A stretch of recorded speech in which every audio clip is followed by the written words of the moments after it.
Good afternoon, everyone, and welcome to the fourth episode of our webinar series, the ASEAN-Japan Insights.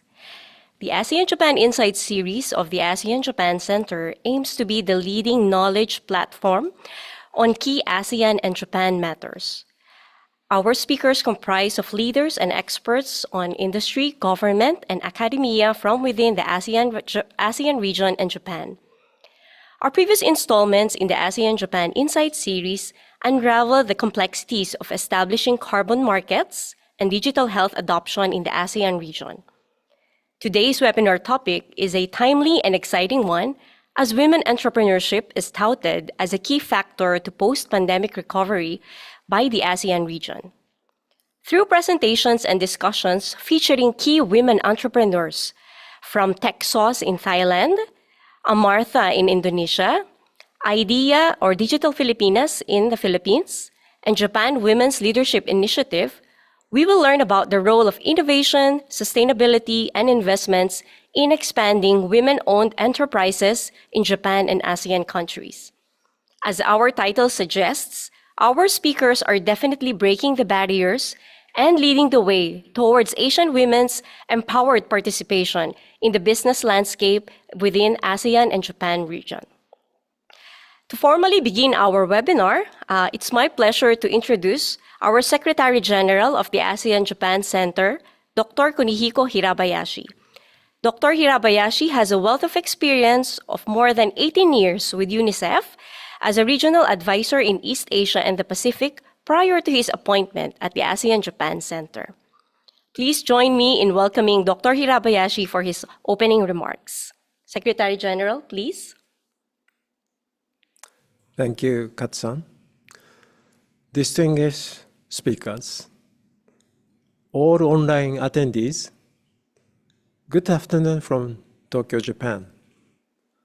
It is my great pleasure to welcome you to webinar on breaking barriers, women entrepreneur in innovative and sustainable business in ASEAN and Japan, co-organized by ASEAN-Japan Centre and the ABPN.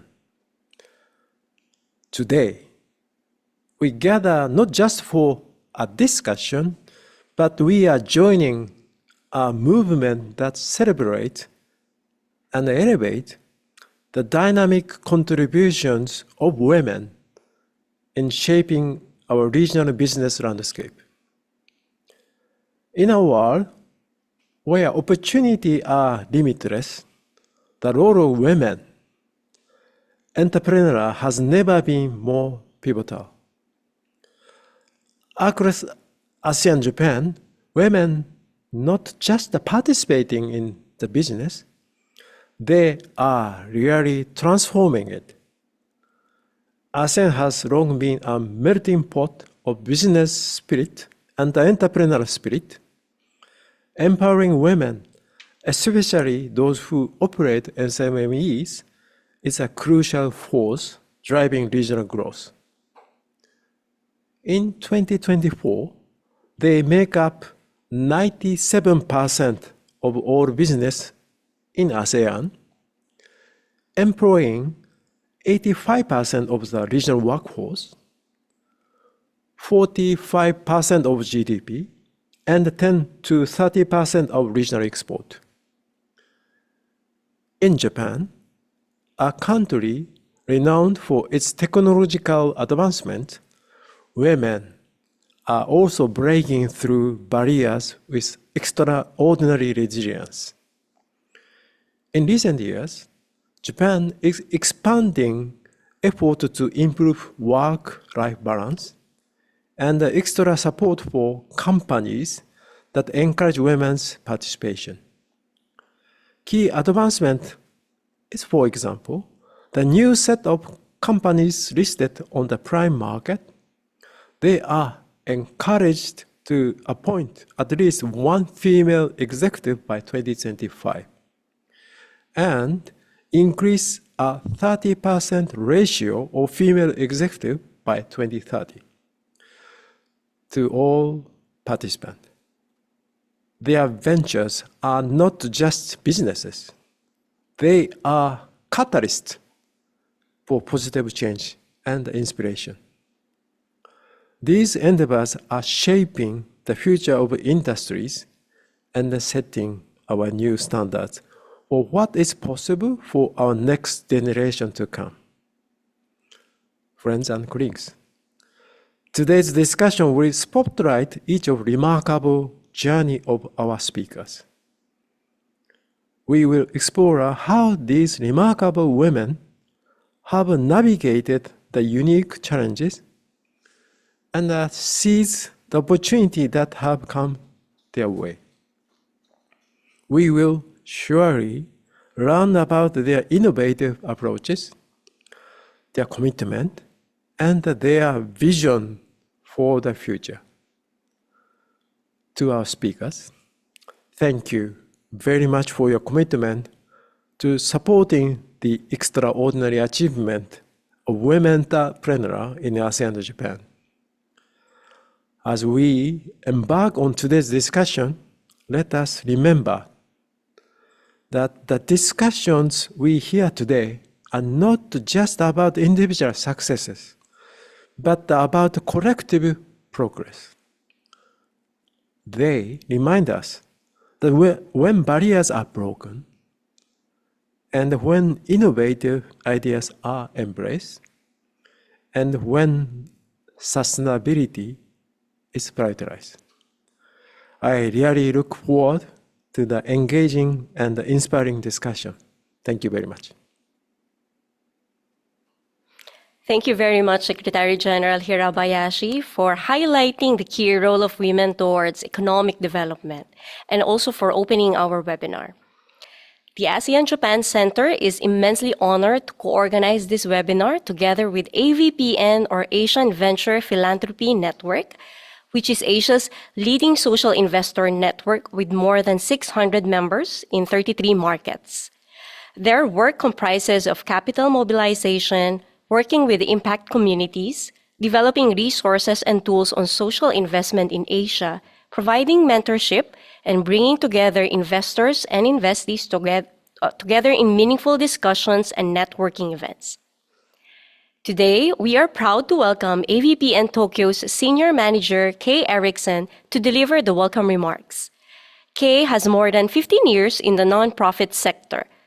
Currently, she works as Program Director at Social Impact Center Japan, Fundraising Association, as well as Vice President of Programs at iLeap, a US-based social enterprise for the empowerment of social leaders and youth. Please let us all welcome Kay Erickson. Good morning, good afternoon. It's my great pleasure to really welcome you to this event, Breaking Barrier Women Entrepreneur and Innovative Sustainable Business in ASEAN and Japan. My name is Kay Erickson. I am a Senior Manager at AVPN, and I'm very, very excited to be able to co-organize this event with ASEAN-Japan Centre. So AVPN is, like Katrina explained, the largest network of impact investor and foundation across Asia. As a membership-based organization, our mission is to really gather and then connect a diverse range of stakeholder and change maker, including foundation, corporation, government, financial sector, and then the leaders as well. So really to increase the social impact in Asia by ensuring that resources are deployed effectively through this connection. So really this connection is why we support in this event and why we organize this event. So today we gather here to explore the pathway to a more inclusive, equitable future, and to hear real story and challenges and opportunity from this remarkable speaker and across ASEAN and Japan. As the role of women in innovation and in sustainability taking charge, and we learn from and with remarkable speaker. Yet the question we should pose is what is our role in this world to lead a more equitable future? What is our role in this, and what can we do with it? And it really comes down to what we all can do together and what each of us can do to take action for more collective impact. So our collaboration with ASEAN-Japan Centre is highlighting our shared commitment for empowering women and also ensuring their voices, innovation, idea at the forefront of social and economic progress. I believe that by fostering environment for collaboration and learning and mutual support, we can really come up with creative solutions and overcome challenges that historically hinder from the fully realizing that entrepreneur spirit. So I encourage you to engage with the speaker today through chat and Q&A feature, and then connect with like-minded people virtually. So from those of you who like to learn more about ABPN, please do feel free to contact me and our team. And I'm also very fortunate to welcome our friend, Jose Sawame, who is president of Japanese Women's Leadership Initiative, but also very, very committed ABPN member. So thank you, Jose, for being here. And we have actually the upcoming event in Philippines, Cebu. It's called Southeast Asia Thought Leader Forum, which is happening this month, September 24 and 25th, where we're going to have an open discussion on social inequality and diversity. So if you're interested, please join us. So in closing, I'd like to really express deep, deep appreciation for all of you here, and especially ASEAN-Japan Centre, and also staff member who put in this really important event together. So thank you so much. And also the remarkable speaker, participant for your commitment and dedication for this cause. I know this title is Breaking Barrier, but we're not only here to be breaking barrier, but also building bridges as well. And I'm sure we can do this. And thank you so much for being here. And I hope you have a meaningful and fruitful takeaway from this session. Thank you. Thank you so much, Kay, for those wonderful words. We are also excited to be continuously building bridges with organizations who are like-minded in fostering women empowerment and entrepreneurship within the region. Today's lineup of speakers is truly impressive, bringing together key women leaders in the digital and sustainable entrepreneurship fields in Thailand, Philippines, Indonesia, and Japan. These three ASEAN countries lead with the most active number of women entrepreneurs in the region, and today we have the privilege of hearing from two main presentations on women's participation in tech in Thailand and ASEAN, and gender diversity challenges in Japan's startup ecosystem. The presentations will be followed by a panel discussion where we have invited 4 speakers to talk about the various developments on innovation, sustainability, access to investments for women entrepreneurs. The special talk will address how women bring unique perspectives to open innovation, digital transformation, and tech entrepreneurship. It's my pleasure to introduce Ms. Oranuch Lersuwanjit, the co-founder and CEO of TechSauce. Oranuch has been a key player in Thailand's tech scene, building TechSauce into Southeast Asia's largest tech conference convener. She also serves as the general partner at Venture Bridge VC Fund and co-founded Thailand Accelerator. Also a board member at Thailand's National Electronics and Computer Technology Center and a committee member of the Digital Council of Thailand. Without further ado, let's all please welcome Ms. Oranuch Lersuwanjit. Hello, everyone. Thank you so much for having me here today. It is a great honor to be part of this special program. Before I start, let me share the full screen of this slide.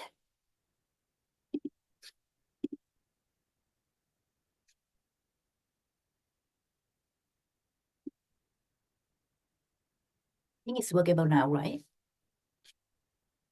Okay, cool. Okay, thank you so much, and thank you so much for your time today, and also giving me the opportunity to share about the women in tech, especially focusing on the Thai market and also the Southeast Asia. Oops, sorry. Just wait a minute. Okay. First of all, I would like to introduce like a short introduction about the TechSauce. We are the tech ecosystem builder. As I mentioned before that we support the startup to go globally through our different activity, for example, like Texas Global Summit event. We also support the startup who would like to expand to Thailand by launching the accelerator program. And the last one is we also have the investment arm to invest in a tech startup. So when we mention about the women, actually women have long been catalysts for innovation. But in today, like tech-driven world, their contribution are even more pivotal.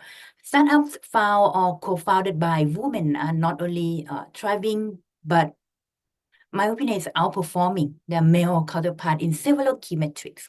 According to the study by BCG that you have seen from the slide, like women owned the startup generated more revenue. This is the statistic. On average, they can create like 730 K in terms of the US in 5-year cumulative revenue compared to even the startup founded by men. And this demonstrates that the women bring unique insight and like a fresh perspective that are essential for creating like more viable, the customer-centric solution. And these are precisely the thread that are at the heart of open innovation and digital transformation. But when we check out more detail, I think one of the biggest challenge right now for the women is this picture. Despite this achievement, sorry for that. Let me control the slide back. Okay, but despite this achievement, as I mentioned before, we see one of the biggest challenge in the investment part. Like women-led startup receive less than like half the investment when compared with to male. So you can check out more detail from this photo as well. So this funding gap is not just like reflection of the unequal opportunities, but also a missed opportunity for the tech ecosystem to grow, innovate.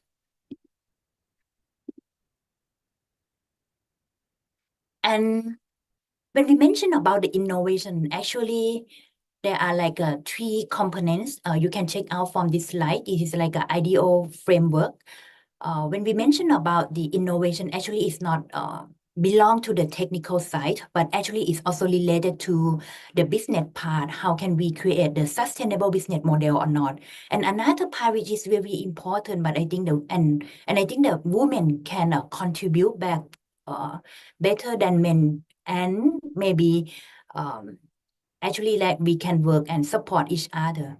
We call this part is called human-centric. We call it the focusing about the people, focusing about the empathy. So this is the key components that how can we build the innovation. So I think that the woman can is strong in part of the people, can understand the customer very well and develop the solution to support the customer. And when we mention about innovation, actually it's not just only focused on the commercialized part, but you also related to how can create the social impact and the solution that related to sustainability as well. So we have seen that the women can develop the solution to support like fair society where everyone can thrive. We can also like using the technology to bridge the gap in terms of the poverty. How can we use the technology to solve some of the particular problem like the financial part, the healthcare industry and education as well. And right now we also have seen that some of the women also focusing about the how to create the better environment. How can we use the technology to solve the climate change issue? So when we talking about how can we help and support the women and create the community and create the ecosystem that driven by the women. I think women, as I mentioned, that women are not only like contribute to existing framework that I showed before, but they are actively shaping new approach to tech entrepreneurship at the tech source. we have seen like firsthand how women-led initiative like a hackathon, like an accelerator program for women, transforming the landscape. And these initiatives are designed not only to foster the innovation, but also to create an inclusive and equitable environment for all participants. And the Women Hackathon and Women Startup Accelerator program that we have run in Thailand are like a great example of how we can encourage more women to step into like a leadership role within the tech industry. And this platform allow like women to influence change through the action, like turning from the idea to be the real action, and fostering environment that support both personal and professional growth. And last but not least, let me share some of the this is like some remarkable women like making stride in the tech industry in Thailand, starting from like health tech, edtech, fintech, food, agriculture, and retail as well. So we hope to see even more in the future. It is like essential to foster an environment that encourage and support the inclusion of more women in tech, allowing them to thrive and contribute their unique perspective. By doing so, we can create like a diverse and inclusive industry where the new generation of women can find the inspiration and role model they can look up to, ultimately driving progress and innovation across the sector. And I believe that diversity is the most important thing. So inside the startup, if you have a woman and male working together, the diversity can create more business opportunity. Diversity can create more creativities and also productivity. Thank you so much. Thank you so much, Oranduk, for a very powerful sharing. What resonated with me is the role of women in terms of fueling progress with empathy. And we definitely look forward to seeing more young women entrepreneurs rise up within the region. Next up, to provide the current state of gender diversity in Japan's startup ecosystem, we would like to introduce our next speaker. Kozu Sawame brings over 20 years of experience in gender issues and women's leadership with a focus on philanthropy and entrepreneurship in both the US and Japan. As president of the Japanese Women Leadership Initiative, she leads programs that empower women nonprofit leaders and social entrepreneurs in Japan. Let's warmly welcome Kozue. Thank you. I'm going to go ahead and share the screen. Thank you, first of all, to the ASEAN-Japan Centre and ABPN for inviting me. I'm actually joining from Boston, halfway across the world, and I'm honored to be here on the same panel with these amazing women leaders. Today, I'm asked to talk about gender diversity challenges in Japan's startup ecosystem. So, what are gender diversity challenges in Japan? I picked these 4 numbers that illustrate women's status. And as you may know, Japan ranks very poorly when it comes to global gender gap rankings. For instance, 118th out of 146 countries. So that's the global gender gap ranking published by the World Economic Forum. And for the last 10 years or so, Japan has been part of the bottom 20, if not worse. And the same goes to the other 2 numbers, except the last one, 10th out of 120 countries. So that's Japan's ranking for fear of failure. So Japan sees very strong fear of failure, especially among women. So these are numbers, but how do these numbers look like in real life? So this is how it looks like. And please imagine yourself as a woman living in a society like this. On the left, these are corporate executives supposedly showing support for women. And this picture makes perfect sense because Japan obviously has no women corporate executives. And you know that I'm kidding. No women included here. And on the right, these are vice ministers, most recently appointed by Prime Minister Kishida. So these are number 2 individuals, powerful individuals in central government. Again, no women.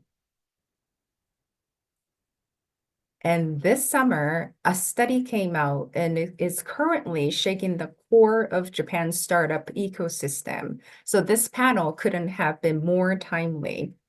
So this study asked 105 women entrepreneurs about sexual harassment. And more than half, 52% of women entrepreneurs reported that they've been a target, a victim of sexual harassment, more than half. And harassment forms included inappropriate statements, physical contacts, quid pro quo, meaning an exchange of goods and services. And perpetrators were those with resources and influences, investors, venture capitalists, clients, and mentors. So this is unfortunately probably only the tip of the iceberg. Gender diversity, or all types of diversity, as my previous speaker said, is the key for startups ecosystem like Japan's that tries to offer solutions, bring challenges, or improve our lives.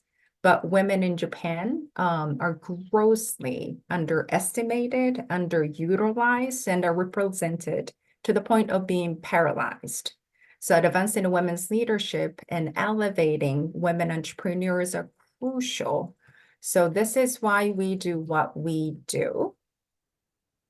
JWLI, the Japanese Women's Leadership Initiative, we're leading innovation and changes in Japan through women entrepreneurs as agents of change. We offer women's leadership programs and have graduated 200 women entrepreneurs thus far, aged from 20 to 82, yes, years old. And these women are offering solutions to a number of issues.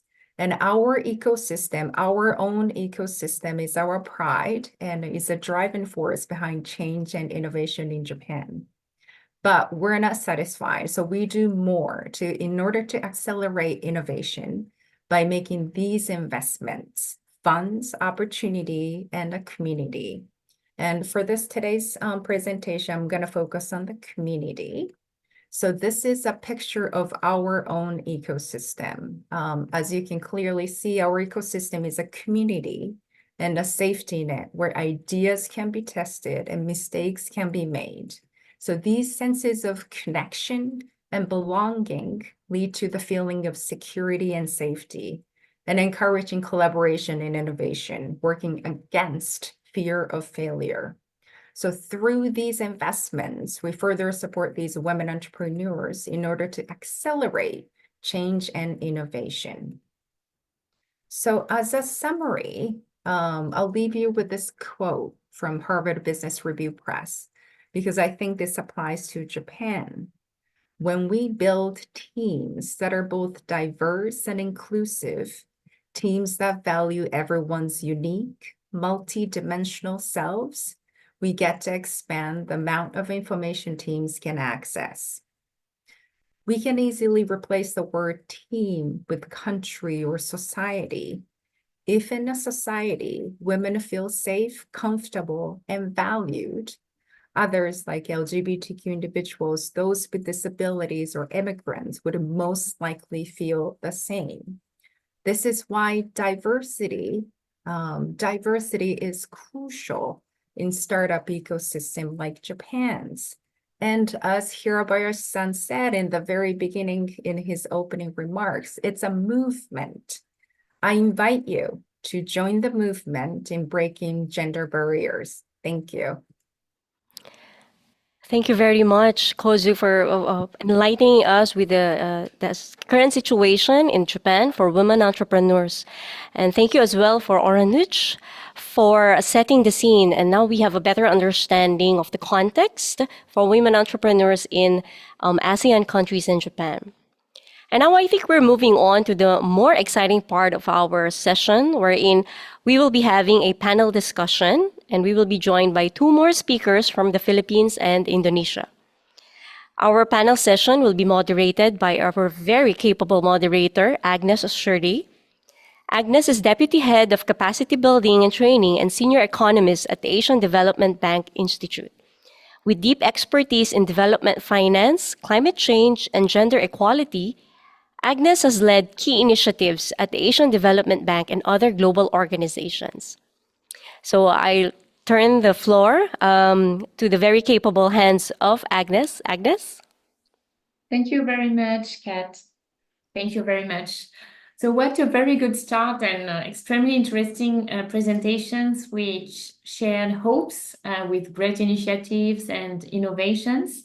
But the presentations also highlighted the long path to be built to empower women and break those barriers faced by women entrepreneurs in some instances. So thank you very much for having me today. I'm honored to moderate this panel. The ADB Institute is the think tank of the Asian Development Bank. It's based in Tokyo and it supports research and capacity building on all critical issues to build sustainable development, respond to climate change, and achieve gender equality. ADBI has been developing jointly with ADB an annual forum with a lot of the different stakeholders to promote critical ingredients to promote women participation in the economy. The last one took place in March 2024, and it focused on the importance of childcare, for example. The 2023 edition focused on gender-responsive taxation and gender-responsive budgeting and how to use public finance management to support women participation in the economy.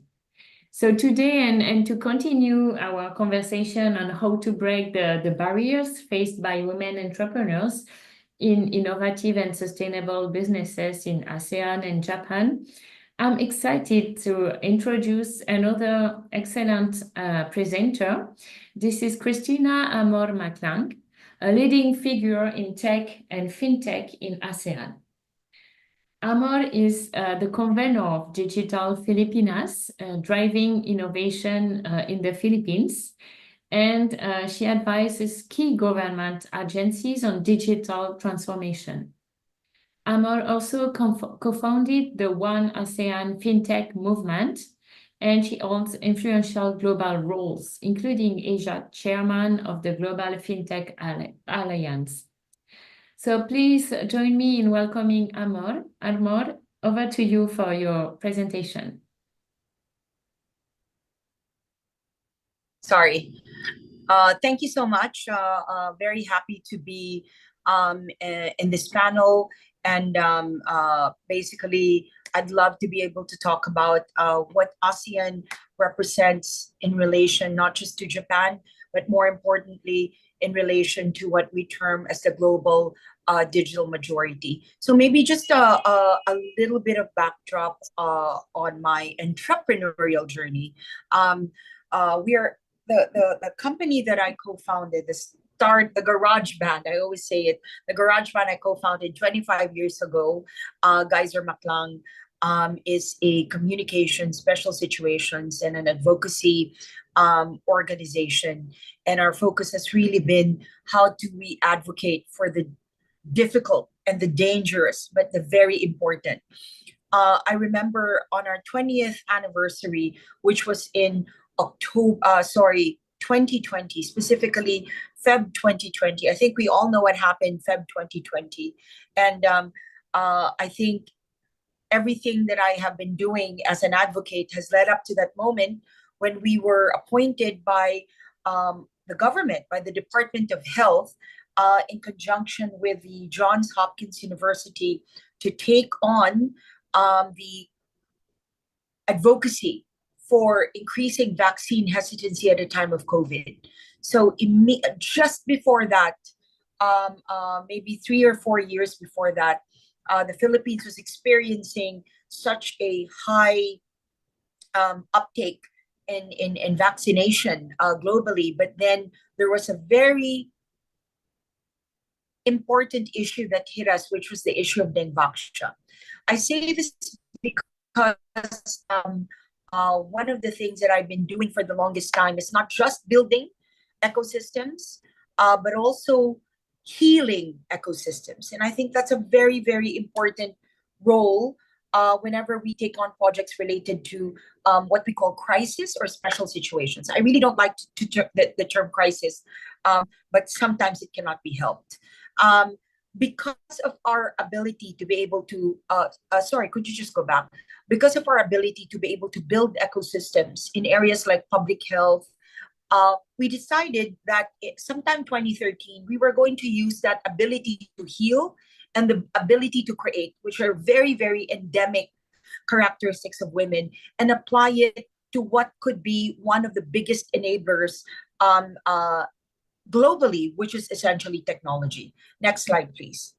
So we realized that, in pursuit of many industries that can actually create a great multiplier effect on the economy, health, tourism being one of them, nothing comes close to the kind of accelerator, almost hockey stick movement that can be achieved when it comes to technology. So as early as 2013, we started working with some of the leading banks in the Philippines to start the fintech movement. There you go. So I love that word, movement, because aside from being seen to be working in the tech sector, that's actually how they describe our work.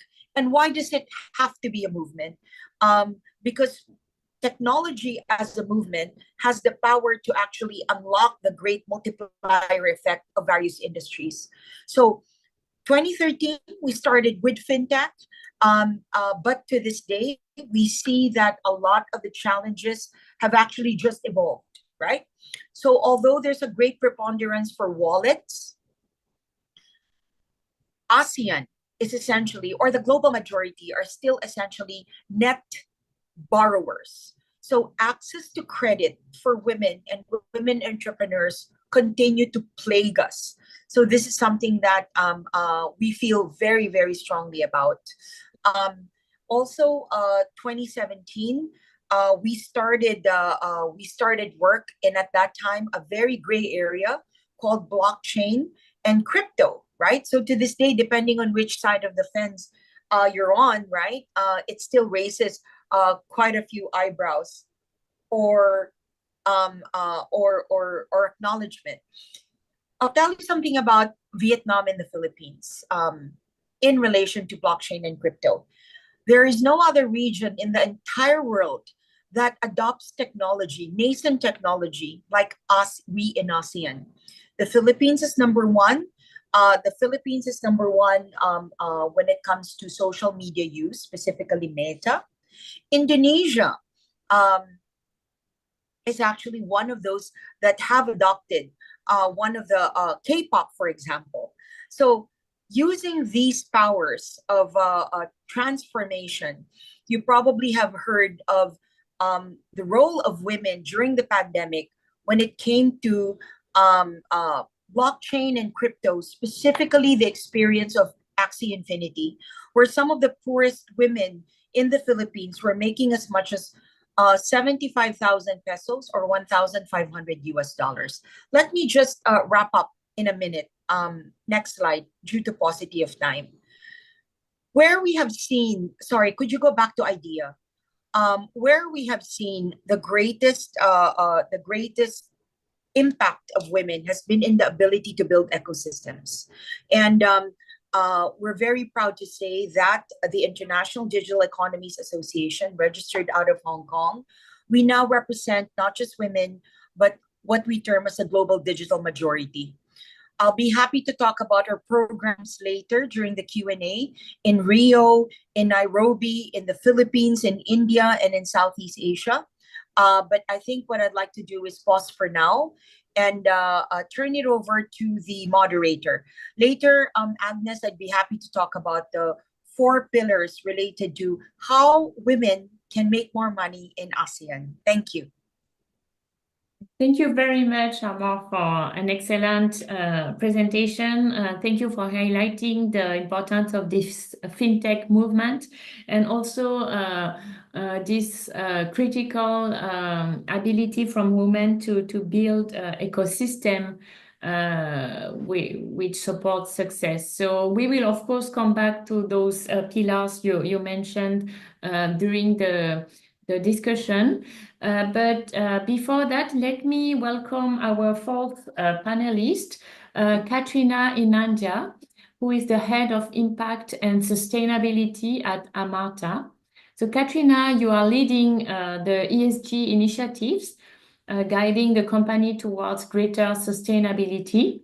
You previously managed knowledge and communications at the Indonesia Business Council for Sustainable Development. So all participants, please join me in welcoming Katrina Anandia. Katrina, over to you for your presentation. Thank you, Agnes. Hello, everyone. Thank you all. Thank you for having me today. Before we start,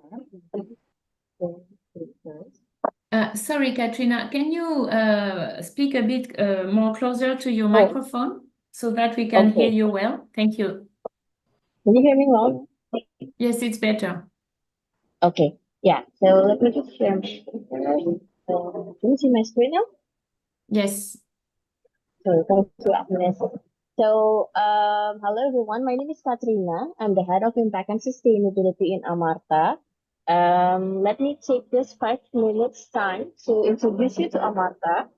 So Amarta is actually a microfinance company. We started our journey in 2010 as a cooperative and also a microfinance company. We start in a very small village in West Java area of Indonesia with only like 2,000 customers. And then since 2015, 2016, we started our journey as a fintech company.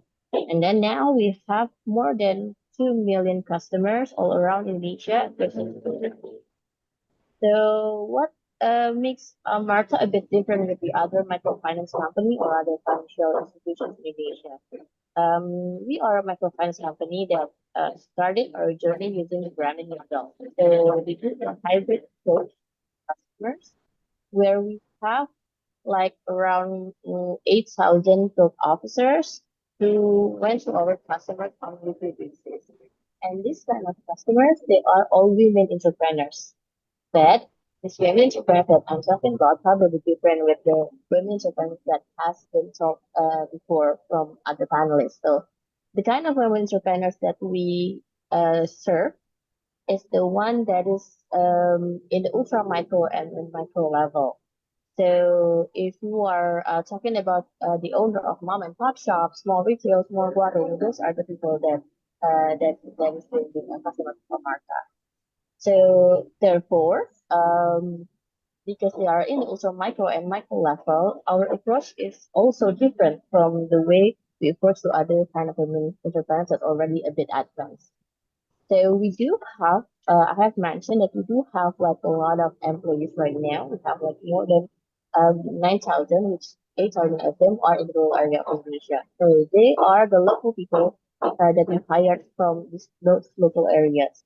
So these field officers, they are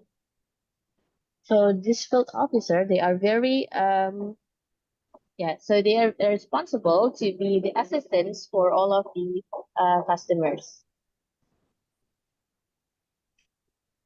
So this is the Amarta app. I hope you can hear me clearly. Agnes, if you have any trouble hearing me, just let me know. I can switch to other microphone.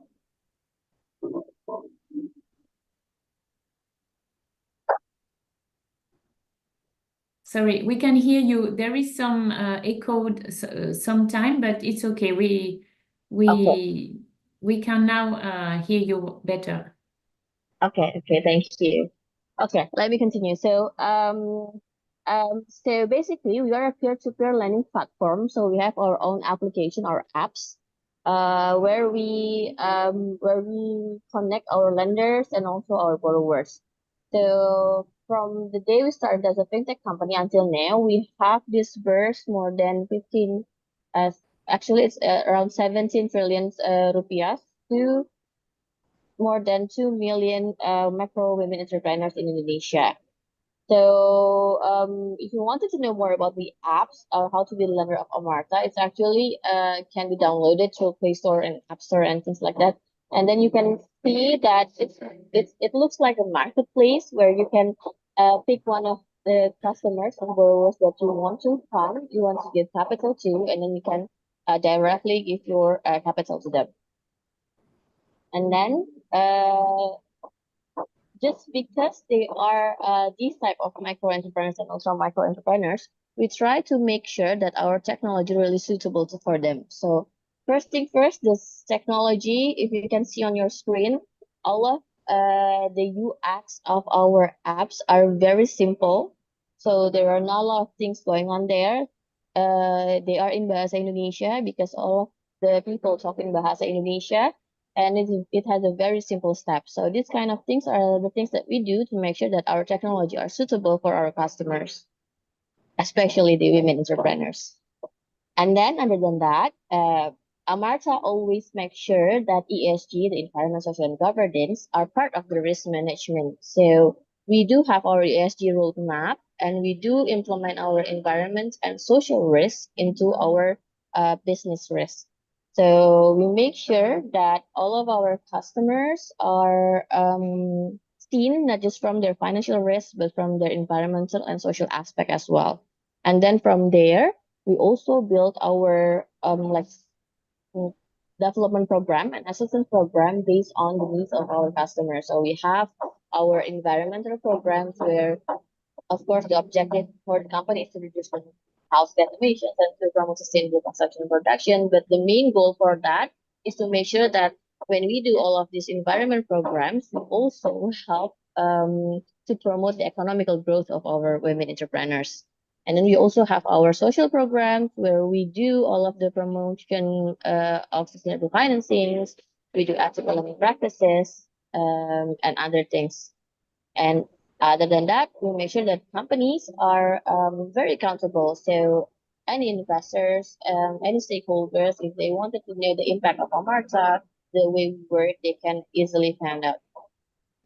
These are some of the data that we always publish annually.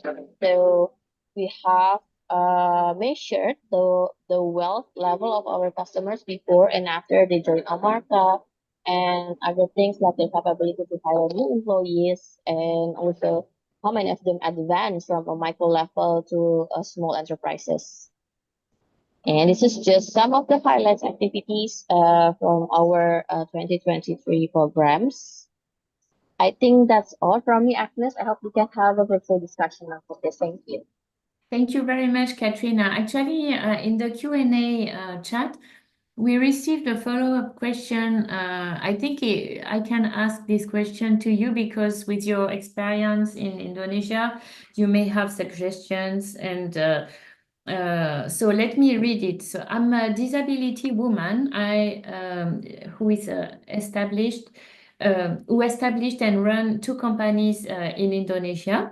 The question is, until now, I have difficulties in getting the donor for my foundation. I don't know how to do it. Currently, to run the operational cost of the foundation, the money comes from our consulting company. So how can she access some funding for a nonprofit organization? She would like to get your advice. So I understand your entity provides funds for micro enterprises, but would you have any advice for an NGO like the one I just described?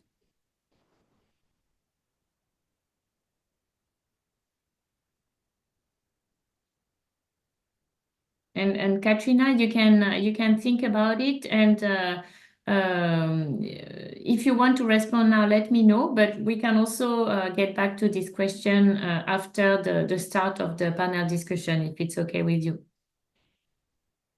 So thank you, Katrina, again for your presentation. I think now we have already a very good understanding of the situation with already some key ingredients flagged by our panelists. I heard a lot about the critical importance of access to finance, of course, also the importance to promote diversity in companies, diversity in the society, especially in top position, political and economic position in the society. I heard a lot about the potential of ecosystems and also of access to digital technologies.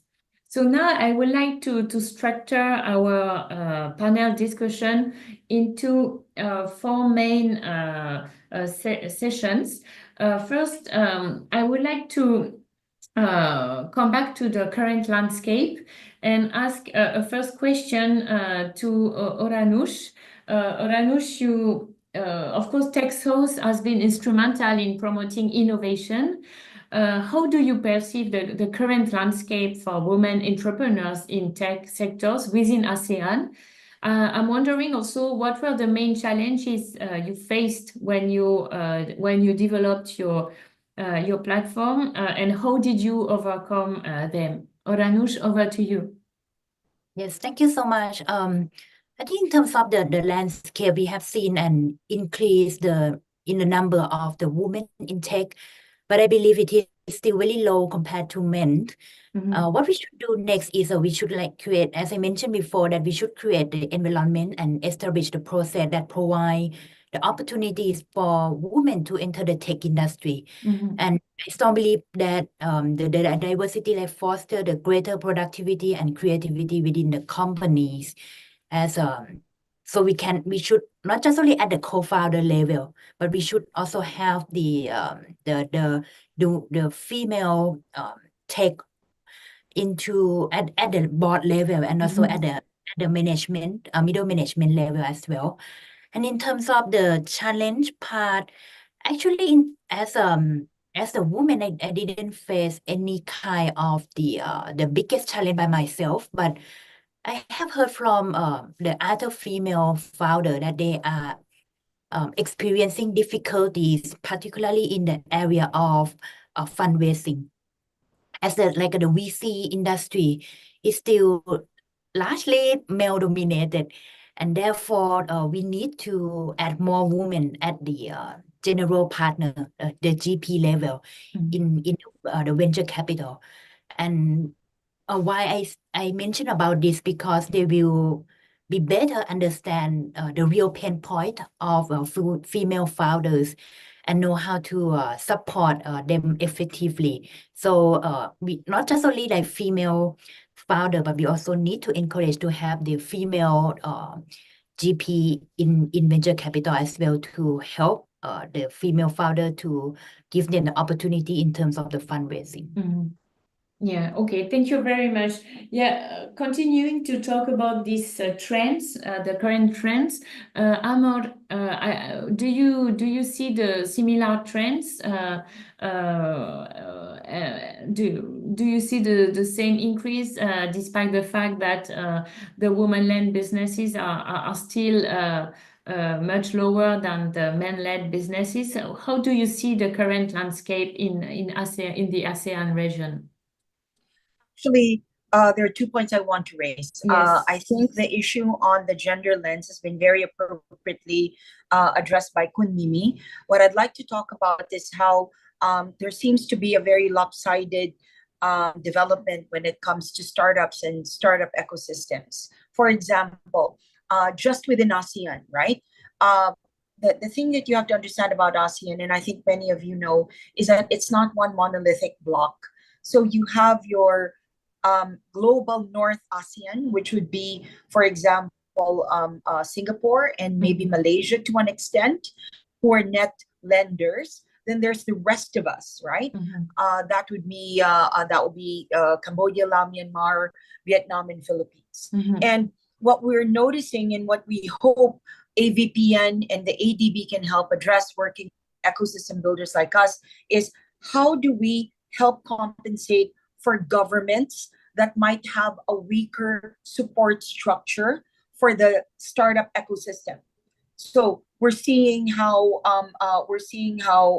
Singapore for example, is directing, even Thailand to an extent is directing, or Malaysia. We were in a lunch with Prime Minister Anwar Ibrahim last April, and he launched a 15 billion ringgit fund to attract startups. So what's happening now is we're taking women from the emerging markets in ASEAN and getting them to incubate and accelerate in places like Malaysia or Singapore.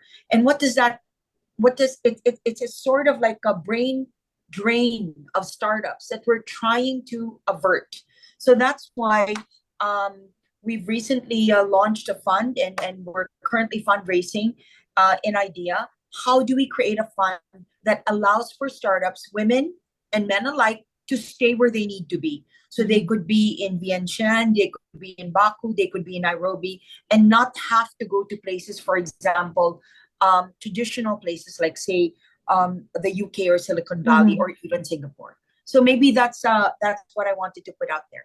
Yeah, that's a very good point, because so I think we have an agreement on the fact that the current landscape in the ASEAN is quite positive, in a sense that there is a positive trend, and now the urgency is to, of course, entertain this trend whereby there are more and more women-led business which are created, and at the same time making sure that those businesses can stay within the region and have the positive consequences we all know. So thank you for sharing this. Now moving back to Japan, because Kozue, you made a very interesting presentation focusing on Japan. Obviously, the trend in Japan is a bit different. What do you think are the socio-economic and cultural challenges for Japanese women entrepreneurs to successfully scale their businesses? Thank you. I was hoping that you would ask me that question, actually. So this is perfect. I have to say everything, almost everything. As I said in my presentation, Japan ranks globally as one of the worst, I can't find a better word, offenders of gender gap in almost every aspect of society, including politics and business, like I showed you the pictures in my presentation, and now entrepreneurship with this study. So I said it, I talked about it in my presentation earlier, but just to emphasize it again, because it's so important, this study from this summer reported over half of women entrepreneurs they have interviewed have been victims of sexual harassment. It really puzzles me because Japan needs startups and entrepreneurs, and the country almost sees it as a lifeline. As you may know, the Japanese government recently rolled out this huge 5-year plan for startups last December, with a big plan to raise 10 trillion yen, which is, I think, something like 70 billion US dollars over the next 5 years. So based on that, regardless men, women, or any genders, Japan needs startups and entrepreneurship, and that's the message I receive. But they seem to be making it really difficult for women and other gender diverse groups to safely succeed and scale. So like other speakers have been saying, we must change this, and we must make it more open and positive, inclusive and safe. And that's why I'm up at 2 a.m. speaking on this panel from Boston. And thank you so much, Kozue, for being with us. Thank you for sharing those key facts. I would like to continue with you, because now, while we have discussed the current landscape in ASEAN and in Japan, with diverse situations, obviously, I would like to take some minutes to talk about how to overcome the barriers. So, Kozue, you described quite a challenging situation in Japan. So from your perspective, what kind of impactful initiative should be put in place? What would be your first advice to start to change this situation in Japan? Thank you. That's an important question. So I think, like you said, I think we've established that Japan is a really tough place for women entrepreneurs or women to succeed. But as I said, and as I see it in my ecosystem, there are incredible entrepreneurs. So for instance, we run an award program for entrepreneurs, and we've received nearly 1,500 nominations total in the last 8 years. And these nominations came from all over Japan. So that's a proof that there are women entrepreneurs all around us. So we need to leverage these women entrepreneurs and their networks. So I'd like to talk about two networks or ecosystems of women entrepreneurs, because against these gender barriers, coming together like this panel itself is very important. So first, us, JWLI, like I said, we're leading ecosystem of women social entrepreneurs in Japan, aged from 20 to 82 years old. So we're very an extremely diverse group of women.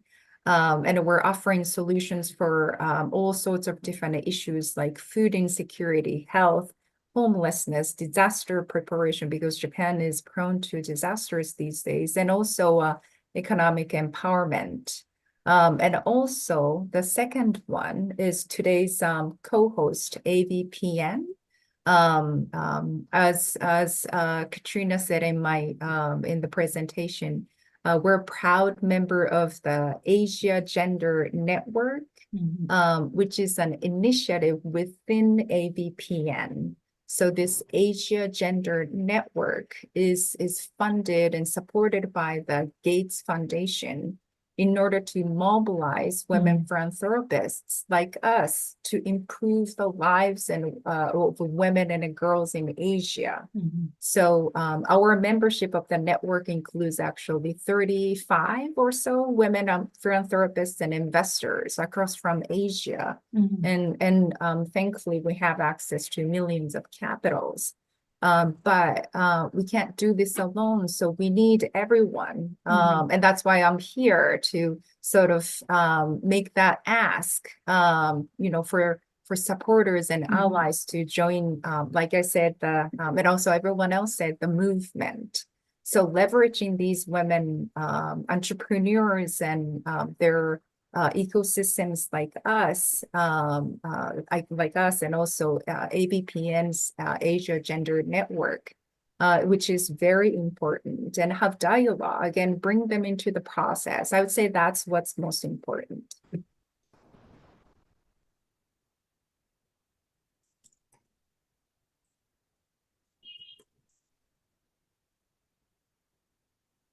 I think Agnes may have logged, and I think she may be still on the line, but I think we're really having a really good conversation in here. And in place of Agnes, I guess I could pose her next question to the panelists. And I would like to ask this question to Amartha's Katrina. As someone leading sustainability efforts, so still coming off from Kozu's perspective on making sustainable efforts to support women entrepreneurs. So in Amartha, based on your initiatives to support ultra micro women entrepreneurs in Indonesia, how do you think can women-owned enterprises be empowered to scale? And how do you see women entrepreneurs contributing to the sustainability agenda in ASEAN? Katrina? Thank you, Dr. Katrina. So, first of all, I'm sorry, I apologize for the technical issues that I just had a few minutes back then. So when we're talking about Amarta and how we think that what we do can also help sustainability agenda in Asia, we found out that when we start focusing the two primary issues that we want to tackle in Indonesia with Amarta is actually financial inclusion and also poverty. So what we want to build is a shared prosperity. And then from there, we found out that women entrepreneurs are actually the crucial key players in this area. So when we try to give capital to women entrepreneurs, they could also help the growth or potentially help the growth of the people around them. So it's a kind of different between the women entrepreneurs and also the male entrepreneurs in terms of the one in the micro level. So when we fund the women entrepreneurs, when they got the productive loan, they really they really utilize it for productivity only, and also they utilize it for their child's education, for their livelihood and things like that. So from this research that we did, we found out that this is the key role if we wanted to make growth and sustainability, whether in Indonesia, all over Indonesia.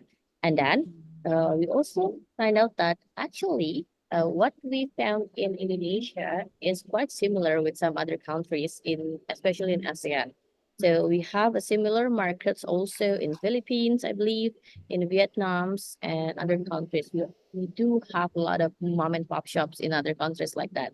So we know that if we can establish this scheme of microfinance and also assistance and social program development to our women entrepreneurs in Indonesia, probably this could also help to boost the sustainability agendas all over the Asian countries. So that's what we're doing right now. Yeah, very remarkable. Thank you so much, Katrina, for sharing that. So we've really established that there is diversity and perhaps also some shared similarities between women entrepreneurs in ASEAN countries and in Japan. And earlier on in Kay's welcome remarks, she also mentioned about building bridges through collaboration and networks. So I guess in this next round of questioning, I'd like to pose the question to Amor. So Amor, given your role in the promotion of initiatives like the Digital ASEAN and IDEA, how do you think can regional and international collaborations, such as this opportunity, enhance opportunities for women entrepreneurs in the digital economy? So I think what I'd like to do is focus on a couple of potential case studies, right, that we can immediately work on. So let me focus on what it is that we do in IDEA that potentially we can export and seed within ASEAN. The first is the Global Sandbox Initiative. So what does the Global Sandbox Initiative do? It respects both the granularity of certain markets, while at the same time recognizing the interoperability of markets. So what do I mean by that? I was recently in Rio to speak in the Brazil chairmanship of G20. And we launched there the Global Sandbox Initiative, wherein we can have, for example, an operational sandbox for tropical diseases. So the tropical diseases, both in Brazil and also in the Philippines. We're so far from each other, close to, it's 60, almost 31 hours away, and yet our problems remain the same. So what does this mean? We can take the local problems in the Philippines, identify with that of Brazil, and then at the same time, exchange key learnings, respecting data sharing and also data privacy. So that's one, a sandbox. Let me cite an example between Jakarta, for example, in Africa. So transport traffic continues to be a perennial problem for these two regions. Why can't we have a technical sandbox that compares, for example, the Boda Boda, right, in Uganda and also in Kenya, which is basically like a Gojek, right? Or Angkas, Gojek in Indonesia or Angkas in the Philippines. My point is, let's take our local problems, zero in on it, and then exchange with similarly contextualized markets, right? And basically, final point is we've seen that we in the global digital majority have basically the same problems. We could be Indonesian or Filipinos or someone or a Carioca or from Nairobi, but our problems are the same. Last but not the least is I cannot emphasize more the importance of startup enablement so that we focus on keeping the startups where they need to solve the problems. So, for example, if you are in Laos, um, uh, one of the key challenges there would be village banking, right? There are close to 5,000, 6,000 village banks there, not just one behemoth of a bank. If there are promising startups there, do we really need to incubate them maybe in Singapore or for example in the UK? That's why I admire Japanese funds. For example, Double Feather. Double Feather is a Japanese venture capital fund that focuses on creating solutions for Africa. So we hope to see more of these global funds that are allowing for startups to stay where they need to be and solve problems where they need to. Thank you. Thank you very much, and my apologies for the technical issue I faced. So continuing on how to build bridges, I would like to ask a question to Katrina. Katrina, how crucial are networks and mentorship programs in supporting women entrepreneurs, and what more can be done to strengthen these systems within ASEAN and Japan from your perspective? Okay, thank you, Agnes. So, in Amartha, mentorship plays a very crucial role because in Amartha's model of business, we use our local people or local employees to help as a mentor for our women entrepreneurs. And I kind of agree with what Amor just said. So basically, if you want to solve a problem in the particular area, you have to make sure that you utilize the right person, which is the local person out there to solve the problem that they already know, because they are the one that really understand the community and the situations and things like that. And that's what we're doing in Amarta. So basically, because the local mentors have deep understanding of the community's dynamics, it allows them to build like trust more easily with the women entrepreneurs and also the community around them. And it creates more effective learning environment. So that's why, in my opinion, in Amarta's experience, what we have to do if we wanted to pursue this mentorship and networks as a way, as a path to boost these women entrepreneurs, we have to make sure that if they do have knowledge or additional informations or technical skills from outside of their region, from other countries, they have to make it more contextual and comprehensive for their own area. So that's why local people are very, very important to, to be the one that can be the bridge to the women entrepreneurs in the local area, especially the micro and ultra micro. Thank you. Thank you, Katrina. And it also echoes to what Kozue mentioned previously on the importance of networks to gradually change the environment or the ecosystem where women will operate. Continuing to talk about how to build bridges, I would like to turn to Oranush. Oranush, what role do tech hubs like TechSouth play in supporting women entrepreneurs? And what more can be done to strengthen these systems both within ASEAN and in Japan? Thank you so much. Actually, like at TechSauce, another head is like we call ourselves as the community builder. So we have the network across Southeast Asia within us, and also with the many country, also including Japan.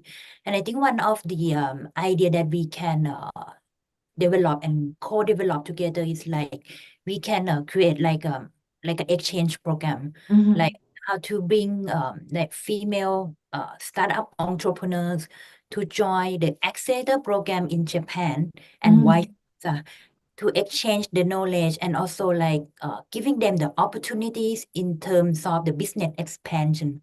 So it is a way that we can make it together, or maybe not just only at the activities that focusing on the accelerator, but another kind of the program that we can do together is like business matching.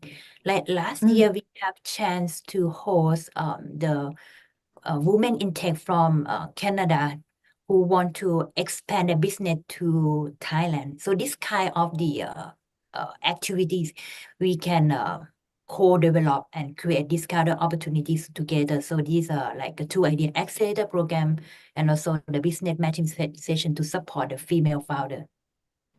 Excellent. Yeah, indeed, those are excellent examples where bridges are effectively built. So thank you for sharing this. So now moving to the last subsession of our panel discussion, I would like to talk about the strategies for the future. So turning now to Causeway.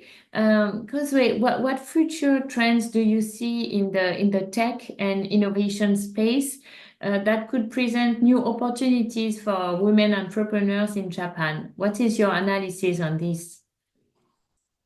Thank you. I feel like I've been talking something very gloomy. So I'd like to end my anytime that I speak in public, I'd like to end my presentations or talks in a hopeful note. So I'm gonna try. So I'd say what's been interesting or what I've been noticing is the shift in the mindset. Thanks to, I would say, femtech. As I said earlier, we at JWLI run an ecosystem of about 200 women entrepreneurs, social entrepreneurs in Japan, and from aged from 20 to 80 years old. So as you can imagine, some of them are still at early stage, or some of them are established. And one of the women entrepreneurs in our ecosystem has been one of the established ones, running a retail business since 1997, developing and selling nursing clothes for mothers. So although her products are in major department stores in Japan, which is a big deal, and also her business has been successful, her vision of sort of breastfeeding in public, that's the clothes that she makes, nursing clothes for mothers. So her vision of breastfeeding in public has not been received unanimous support until recently.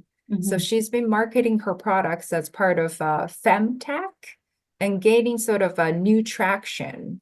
So I thought it was really interesting because she's selling the same exact products, but the mindset of the general public seems to be changing, which is very hopeful and encouraging, and being more susceptible to her vision of breastfeeding in public, and maybe her being a women entrepreneur. So with a change like this, I do hope for more new opportunities for women entrepreneurs. Yeah, that's a very good example of gradual cultural change that can really make the difference. So thank you for that. Now, turning to all panelists, I would like to close this panel discussion with two final questions. Each panelist, I would like to ask you to share with the audience one key policy or action you believe is crucial to foster a more inclusive and supportive environment for women entrepreneurs in innovative and sustainable businesses. So one key policy or one key action. And the second thing I want to ask you is to share one advice for our audience, particularly aspiring women entrepreneurs who are looking to make an impact in the innovative and sustainable business landscape. So one policy or one action and one advice. So let me start first with Amol, please. Thank you very much. You caught me there, Agnes, because I was still putting together my thoughts. I think in terms of one policy action or one action step that we can all take on.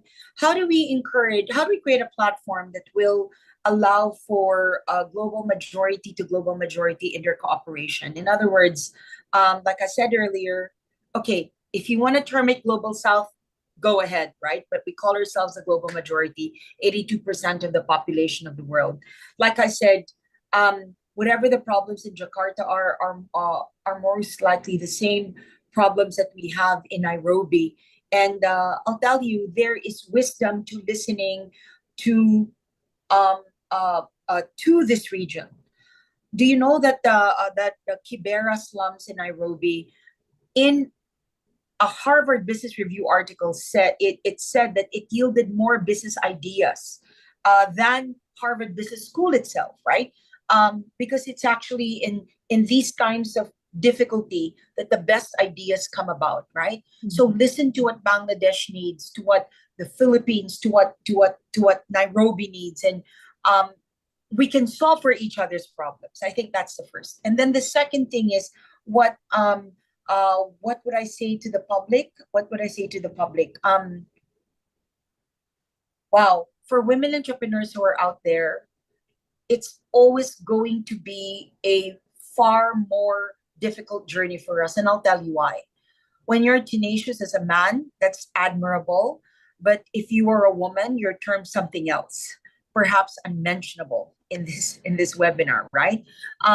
The same traits that are admired in men, when they are then applied to women, all of a sudden the lenses are different. And you know what? You will get bashed for it. You will get critics. You will also get people who will admire it. My last advice is do not stop at every dog that barks along the way, because otherwise you'll never get to where you need to go. That's all. Thank you.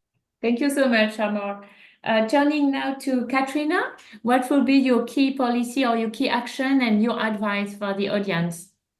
Yeah, thank you, Agnes. So for me, from a finance sector perspective, one key policy that I believe is very crucial is the establishment of the gender responsive financial frameworks.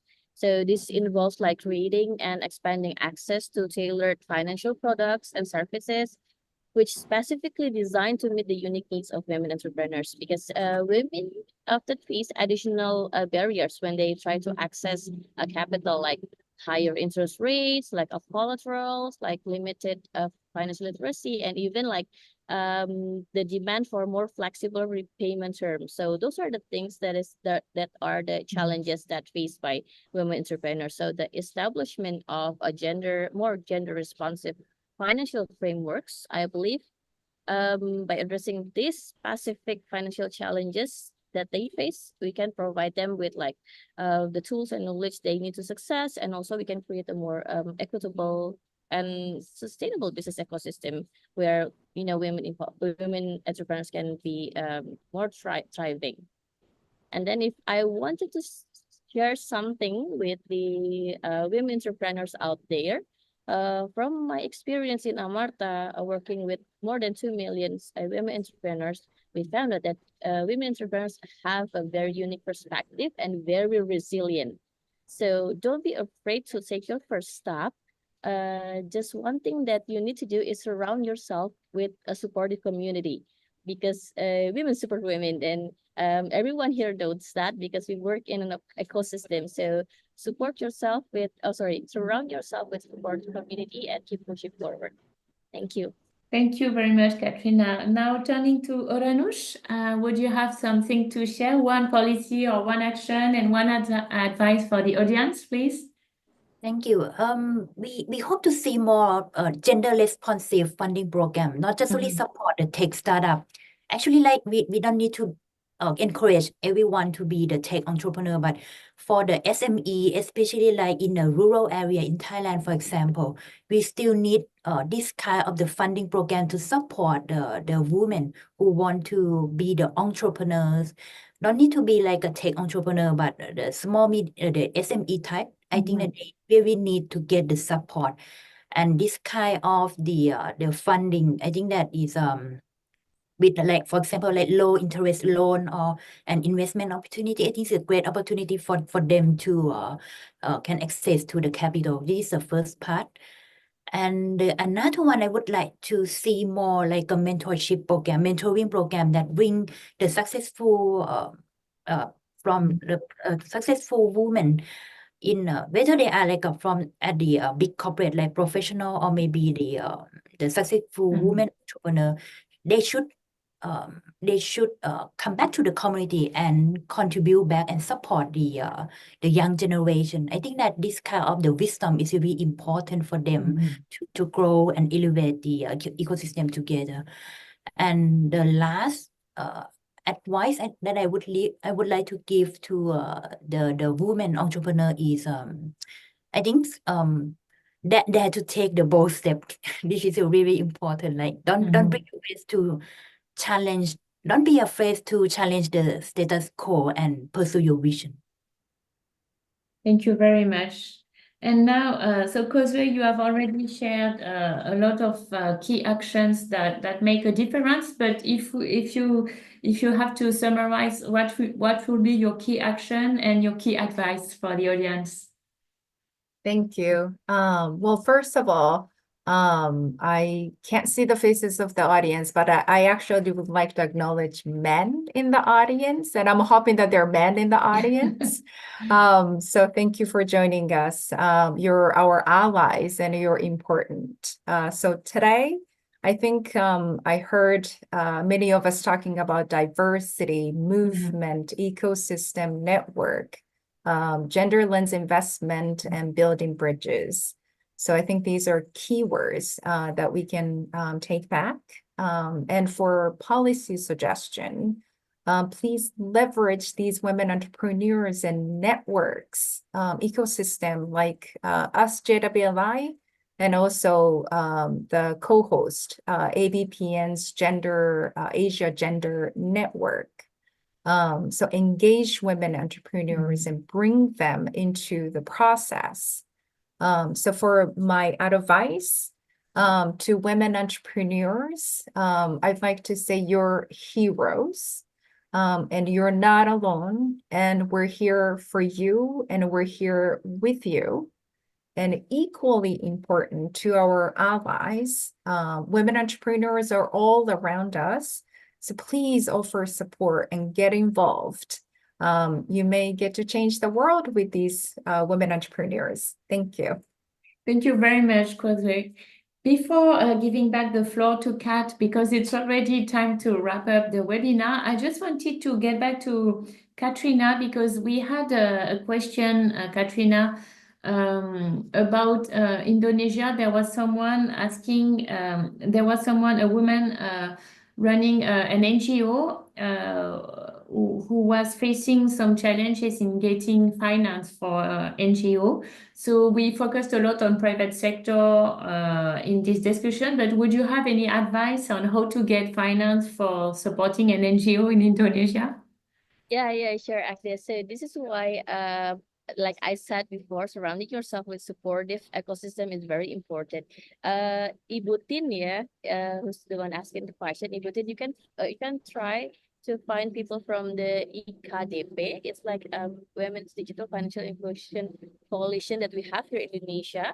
It includes a lot of organizations, NGOs, private sectors, the ministries, and all of other stakeholders. They are all working together for financial inclusion. And I believe we do have an NGO there that's also working towards for the disability area. So it is very possible for you to get fund from this kind of ecosystem. You just need to find out where is your supportive ecosystem are. Maybe we can talk later after this. Ibu Tin, the one that asking the questions. Thank you, Agnes.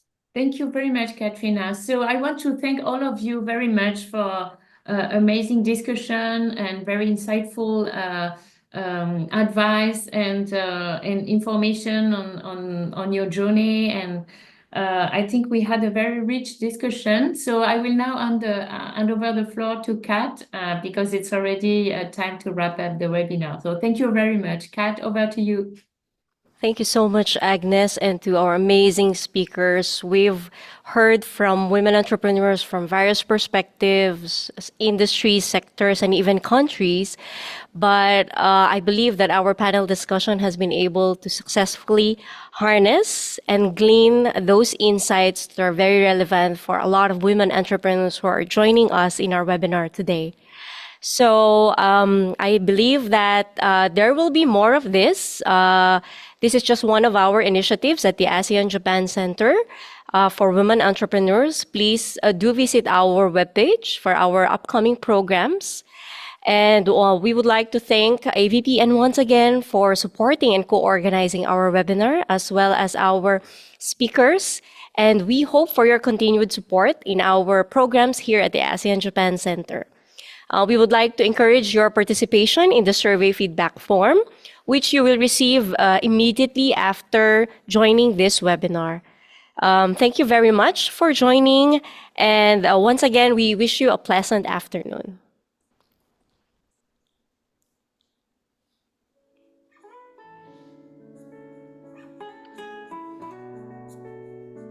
Thanks, everyone. Bye-bye.